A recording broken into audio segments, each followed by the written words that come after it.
ನಾವ್ ಇತ್ತೀಚೆಗೆ ಒಂದು ಗಮನಿಸಬಹುದು ನೋಡಿ, ಮದ್ವೆಗಿಂತ ಮುಂಚೆ ರಿಲೇಶನ್ಶಿಪ್ ಅಲ್ಲಿ ಇರ್ತಾರೆ, ಲವ್ ಮಾಡ್ತಾ ಇರ್ತಾರೆ, ಹೊರಗಡೆ ಟ್ರಿಪ್ ಸುತ್ತೋದು, ಫಾರಿನ್ ಟ್ರಿಪ್ಗಳಿಗೂ ಹೋಗಿರ್ತಾರೆ, ಪ್ರೈವೇಟ್ ಫೋಟೋಸ್ಗಳನ್ನ ತಕ್ಕೊಂಡಿರ್ತಾರೆ, ಏನೋ ಒಂದ್ ಕಡೆ ಲವ್ ಬ್ರೇಕಪ್ ಆಗುತ್ತೆ. ಬಟ್ ಇವಾಗಿನ ಜನರೇಷನ್ ಎಷ್ಟು ಮೆಚೋರ್ಡ್ ಆಗಿದ್ದಾರೆ ಅಂದ್ರೆ ಪಾಸ್ಟ್ ಈಸ್ ಪಾಸ್ಟ್. ಸೊ ನಾವು ಅದನ್ನ ಮರ್ತಿದೀವಿ, ನಮ್ಗೊಂದು ಹೊಸ ಸಂಬಂಧ ಬೇಕು, ಹೊಸ ಲೈಫ್ ಬೇಕು ಅಂತ ಅಂದವರಿಗೆ ಆ ಹೊಸ ಲೈಫ್ ಸಿಕ್ಕಿದೆ. ಬಟ್ ಇನ್ ಕೆಲವ್ರು ಏನ್ ಮಾಡ್ತಾರೆ ಅಂತಂದ್ರೆ ಆ ಹಳೆ ವಿಚಾರಗಳನ್ನೇ ಇಟ್ಕೊಂಡು ಮದುವೆ ಮಾಡ್ಕೊಂಡಿರ್ತಾರೆ, ಹಳೆ ವಿಚಾರಗಳೇನಾದ್ರು ಆಫ್ಟರ್ ಮ್ಯಾರೇಜ್ ಓಪನ್ ಆಯ್ತು ಅಂತಂದ್ರೆ ಅದನ್ನೇ ಇಟ್ಕೊಂಡು ಹರಾಸ್ ಮಾಡ್ತಾರೆ.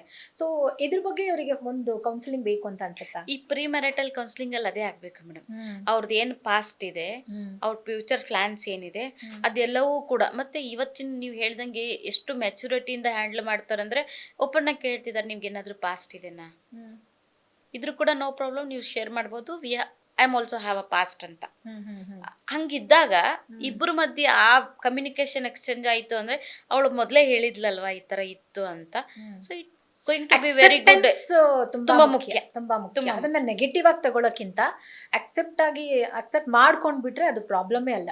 ಹೌದು. ಆಮೇಲೆ ಅವಾಗ ಇನ್ನು ನೆಗೆಟಿವ್ ಫಾರ್ಮ್ ಅಲ್ಲಿ ನಾವು ನೋಡೋದಾದ್ರೆ ಅವಾಗ ಹೇಳಿರೋ ವಿಚಾರನ ಇಬ್ರ ಮಧ್ಯೆ ಏನು ಹೊಂದಾಣಿಕೆ ಆಗದೆ ಮತ್ತೆ ಡಿವೋರ್ಸ್ ಬಂದಾಗ ಅದೇ ಮೇಜರ್ ಇಶ್ಯೂ ಇಟ್ಕೊಂಡು ಅದೇ ಗ್ರೌಂಡ್ ಮೇಲೆ ಡಿವೋರ್ಸ್ ತಗೊಳ್ಳೋ ಚಾನ್ಸಸ್ ಇದೆ ಅಂತ ಹೇಳ್ಬೋದು. But how we have convey ಅನ್ನೋದು ಕೂಡ ಮುಖ್ಯ.